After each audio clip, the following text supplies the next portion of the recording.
Assalamualaikum warahmatullahi wabarakatuh. A'udzubillahi minasyaitonirrajim. Bismillahirrahmanirrahim. Alhamdulillahirabbil alamin. Allahumma shalli ala Muhammad wa ala ali Muhammad. Rabbana dzalamna anfusana wa in lam taghfir lana wa tarhamna lanakunanna minal khasirin. Rabbi shrah li sadri wa yassir li amri wahlul 'uqdatam min lisani yafqahu qawli. Amin amin ya rabbil alamin. Alhamdulillah di bulan Ramadan ini kita kembali lagi oleh Allah diberikan kemudahan untuk bisa bersama dengan Al-Quran, kita melakukan kajian, kita sharing kaitannya dengan Al-Quran ini, kita mendiskusikan Al-Quran ini. Mudah-mudahan ini bisa menjadi amal ibadah kita dan mudah-mudahan Allah menerima amal ibadah kita, menerima saum kita, menerima sholat kita, menerima qiyamul lail kita, dan segala amal ibadah kita yang kita lakukan di bulan Ramadan ini. Termasuk salah satunya adalah kita mengkaji surat Yasin ini. Oke. Jadi jangan khawatir para sahabat Quran ketika kita mendengarkan kajian, kemudian kita mendengarkan di rumah, insya Allah kalau kita niatkan bagian dari ibadah kita, insya Allah itu akan dihitung sebagai pahala juga buat kita. Silakan para sahabat Quran untuk dibuka surat Yasin, surat ke-36, kita akan belajar dari ayat, kalau tidak salah terakhir kita sampai ayat ke-6 ya, kita akan lanjutkan di ayat ke-7. A'udzubillahi minasyaitonirrajim. Bismillahirrahmanirrahim. Laqad haqqal qawlu ala aktsarihim fahum la yu'minun. Sungguh pasti berlaku perkataan atau hukuman atas kebanyakan mereka, maka mereka tidak beriman. Kalau kita lihat terjemahan ini mungkin kita agak bingung. Jadi gini, laqad haqqal qaul. Jadi setelah jelas peringatan yang diberikan oleh Nabi dan Rasul, yaitu Nabi Muhammad kepada mereka, jadi setelah clear kebenaran mereka, mereka memahami itu adalah kebenaran. Namun setelah mereka memahami ini, harusnya actionnya apa? Harusnya actionnya kan sesuai dengan kebenaran itu kan? Jadi bayangkan kalau misalnya kita di sekolah, kemudian kita diajarkan ini yang boleh, ini yang nggak boleh, kemudian kita menerimanya, oh iya benar tuh. Oh kalau kita melakukan itu, kalau kita minum minuman keras, kita menggunakan obat-obatan yang terlarang, maka kita akan memiliki sebuah resiko. Resikonya apa? Ya melanggar hukum. Kalau melanggar hukum akan ditangkap. Harusnya kita actionnya adalah tidak mendekati obat-obatan itu. Itu kan logiknya. Setelah kita tahu tentang kebenaran itu. Namun malah dia actionnya apa? Malah actionnya menggunakan obat-obatan itu. Berarti kan orang ini bersalah. Oke, kita balik lagi kepada ayat ini. Laqad haqqal qawlu ala aktsarihim fahum la yu'minun. Setelah jelas perkataan, setelah jelas kebenaran itu disampaikan kepada mereka, pasti akan berlaku ketentuan apa? Ketentuan hukum buat mereka. Kemudian apa yang mereka lakukan? Malah mereka tidak beriman. Fahum la yu'minun. Loh kok aneh mereka itu? Sudah tahu kebenaran, malah mereka menolak kebenaran itu dengan tidak beriman. Kemudian apa resikonya? Inna ja'alna fi a'naqihim aghlalan fahya ilal adqani fahum muqmahun. Sungguh kami telah menjadikan untuk mereka apa? Memasang belenggu di leher mereka, lalu tangan mereka diangkat ke dagu, karena itu mereka tertengadah. Jadi disediakan belenggu di lehernya, kemudian tangannya diangkat sampai mereka tertengadah. Kenapa? Kok ayat berikutnya seperti itu? Karena mereka melakukan sebuah kesalahan, sudah tahu kebenaran, tapi actionnya mereka malah nggak beriman, maka mereka dihukum.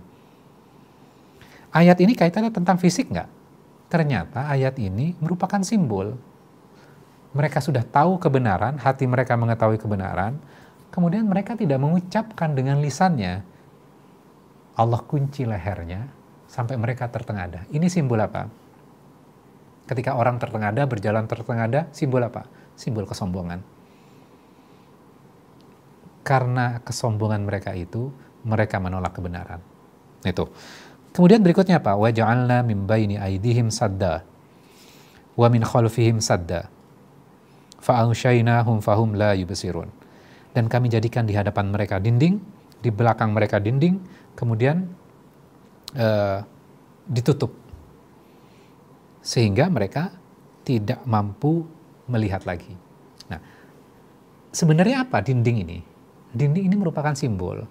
Dinding depan itu simbol apa? Dinding depan itu merupakan simbol kaitannya dengan ciptaan Allah. Ciptaan Allah itu apa? Ciptaan Allah itu mulai dari langit, bumi, matahari, bulan, bintang, tumbuh-tumbuhan, hewan-hewanan, laut, itu adalah ciptaan Allah. Jadi Allah tutup dinding depan, ciptaan Allah ini. Kemudian dinding belakang itu apa? Dinding belakang itu kaitannya dengan histori, sejarah masa lalu. Sejarah masa lalu dari siapa? Sejarah masa lalu dari kaum-kaum sebelumnya. Apakah kita tidak mengambil pelajaran dari kaum-kaum sebelumnya? Atau bisa juga sejarah kaitannya tentang diri kita. Atas itu apa? Atas itu dinding depan, belakang, kemudian ditutup. Dari atas itu maknanya adalah ayat-ayat yang Allah turunkan melalui kitabnya, yaitu Taurat, Injil, dan Quran. Kalau kita, umat Rasulullah, adalah Al-Quran ini. Itu, jadi kira-kira itu. Jadi sesungguhnya, orang-orang itu karena melakukan kesalahan, maka Allah tutup dindingnya. Mereka sudah tidak mampu melihat kebenaran, tidak mampu melihat Allah di balik ciptaan Allah, tidak mampu melihat Allah di balik histori masa lalu, dan tidak mampu melihat Allah melalui ayat-ayat yang Allah turunkan. Kenapa? Ya karena ayat sebelumnya mereka melakukan kesalahan, sudah tahu kebenaran, sudah berulang-ulang kebenaran itu didatangkan kepada mereka, dan mereka melihat kebenaran, namun malah mereka nggak beriman. Gitu loh. Dan kalau kita lihat gitu loh, mungkin dalam keseharian kita atau mungkin masa lalu kita bertanya, gimana ya kalau misalnya dalam sebuah daerah tidak ada orang Islam di situ, tidak ada yang melakukan dakwah, gimana orang akan tahu tentang kebenaran, tentang Islam? Ya kita kembali lagi pada Al-Quran. Sesungguhnya Al-Quran sudah ada jawabannya semuanya. Cuman kadang kita yang belum bisa memahaminya. Ternyata melalui dinding depan. Dinding depan itu apa? Ciptaan Allah. Saya pernah melihat di sosial media, saya ngelihat di YouTube gitu loh. Ada seorang peneliti yang kaitannya tentang alam semesta, tata surya. Dia meneliti dengan luar biasa, berhari-hari, berbulan-bulan, bahkan hampir keseluruhan hidupnya dia dedikasikan kepada ilmunya ini. Kemudian dia melihat tata surya ini semua itu memiliki sebuah keteraturan. Dia bisa menghitung rumusnya. Ternyata rumus itu ada formulanya. Berarti ada keteraturan. Kemudian dia sampai pada sebuah kesimpulan, dia merenung gitu loh. Kok semuanya teratur ya? Nggak mungkin ini terjadi dengan sendirinya. Pasti ada yang mengatur gitu loh. Akhirnya apa? Dia sampai pada sebuah kesimpulan, semua pasti ada yang ngatur. Dia mencari tuh, siapa yang mengatur. Kemudian akhirnya temannya memberikan hadiah, hadiahnya adalah Al-Quran. Kemudian dia membaca ayat yang kaitannya tentang alam semesta.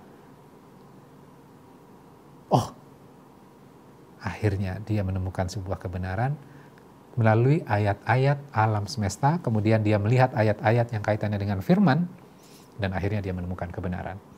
Starting pointnya dari apa? Ciptaan Allah gitu loh. Dia menemukan kebesaran Allah di balik ciptaannya. Itu dia poinnya. Kaitannya dengan masa lalu apa? Melihat masa lalu orang lain, kaum-kaum sebelumnya. Oh, orang-orang kalau melakukan kesalahan misalnya, ternyata endingnya nggak baik. Kenapa kita harus melakukan kesalahan yang sama? Atau ada orang yang ditunjukkan, kamu kok hidupnya begitu-begitu saja ya. Kemudian dia merenung, karena nasihat temannya ini atau nasihat dari sahabatnya ini, iya ya, hidup saya kok gini-gini saja, saya pengen berubah. Saya mengalami sebuah kekosongan, saya pengen berubah. Akhirnya mencari Tuhannya, kemudian dia datang kepada ustadz, kemudian dia mendengarkan kajian, melihat YouTube, dan akhirnya menemukan Tuhannya. Itu kira-kira. Oke, kita lanjutkan. Jadi di hadapan mereka dinding, di belakang mereka dinding, kemudian ditutup sehingga mereka tidak mampu melihat kebesaran Allah lagi. Wa sawa'un 'alaihim a'anzartahum am lam tunzirhum la yu'minun. Sama saja bagi mereka, apakah kamu beri peringatan atau tidak kamu beri peringatan, mereka tidak akan beriman. Loh, ngapain kalau gitu? Rasulullah diberikan perintah, litunziro, berikan peringatan. Ujung-ujungnya sama saja diberi peringatan atau tidak diberi peringatan. Poinnya adalah ketika engkau menjalankan perintah Allah, berarti kan engkau patuh kepada Allah. Hasil itu adalah terserah Allah gitu loh. Ya kan? Namun kita ingat satu ayat sebelumnya lagi nih. Laqad haqqal qawlu ala aktsarihim. Aktsarihim itu apa? Sebagian besar mereka tidak beriman. Jadi bayangkan, sebagian besar tidak beriman berarti ada bagian yang kecil, ada jumlah yang kecil yang mau mendengarkan kebenaran itu, kemudian hatinya tergerak gitu loh. Jadi jangan khawatir gitu loh. Siapa orang-orang yang jumlahnya sedikit ini? Innama tunziru man ittaba'a dzikra wa khasyiyar rahmana bil ghaib fabashshirhu bimaghfirati wa ajrin karim. Sesungguhnya engkau hanya memberi peringatan kepada orang-orang yang mau mengikuti peringatan dan yang takut kepada Ar-Rahman gitu ya, yang Maha Pengasih. Walaupun mereka tidak melihatnya, maka berilah mereka kabar gembira dengan ampunan dan pahala yang mulia. Ini loh, ada jumlah yang sedikit yang mau mendengarkan, yang takut kepada yang gaib walaupun mereka tidak melihatnya, melihat Ar-Rahman gitu lah. Kemudian di ayat ke-12, Inna nahnu nuhyil mauta wa naktubu ma qaddamu wa atharahum wa kulla syai'in ahsaynahu fi imamin mubin. Dan sungguh kamilah yang menghidupkan orang-orang yang mati. Inna nahnu nuhyil mauta. Nah, yang menarik adalah gini. Ada sebuah tafsir yang menarik. Kalau kita lihat kan menghidupkan orang yang mati, ternyata ada tafsir yang lain. Hati orang-orang yang mati, Allah hidupkan. Dan Allah yang melakukan observasi kan. Oh, orang ini yang akan mendapatkan hidayah, orang ini yang tidak mendapatkan hidayah. Nah, kalau kita ingat gitu dalam sejarah, Allah menghidupkan hati dari Khalid bin Walid. Setelah apa? Setelah Khalid bin Walid itu kan, sebelum memeluk agama Islam, Khalid bin Walid itu kan menjadi pasukan dari orang-orang Quraisy. Banyak yang dibinasakan, dibunuh oleh Khalid bin Walid ini sebelum masuk Islam. Jadi kaum muslim itu banyak yang dibunuh Khalid bin Walid. Kemudian setelah peperangan, Khalid bin Walid itu kembali ke Mekah. Kemudian dia merenung, kemudian melihat di Ka'bah, melihat di Mekah itu tentang histori masa lalu. Di mana semuanya berkumpul di Mekah menjadi satu kesatuan bangsa Quraisy.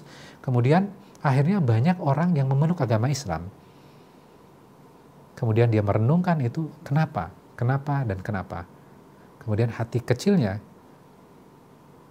akhirnya terketuk dan Allah hidupkan hati yang dulunya mati, kemudian Allah hidupkan kembali. Itu kira-kira. Inna nahnu nuhyil mauta wa naktubu ma qaddamu wa atharahum. Kamilah yang menghidupkan orang-orang yang mati, kamilah yang mencatat apa yang telah mereka kerjakan dan bekas-bekas yang mereka tinggalkan, dan segala sesuatu kami kumpulkan dalam kitab yang jelas di Lauh Mahfuz. Itu.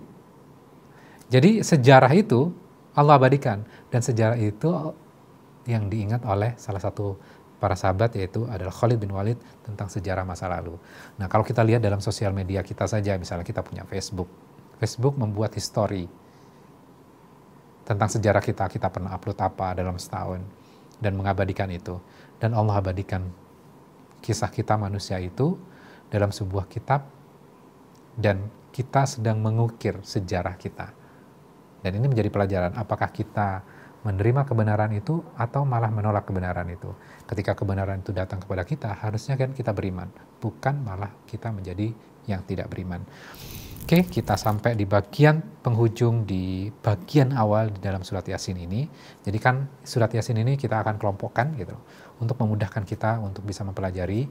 Bagian yang pertama ini kita sudah selesaikan. Bagian pertama itu tentang apa?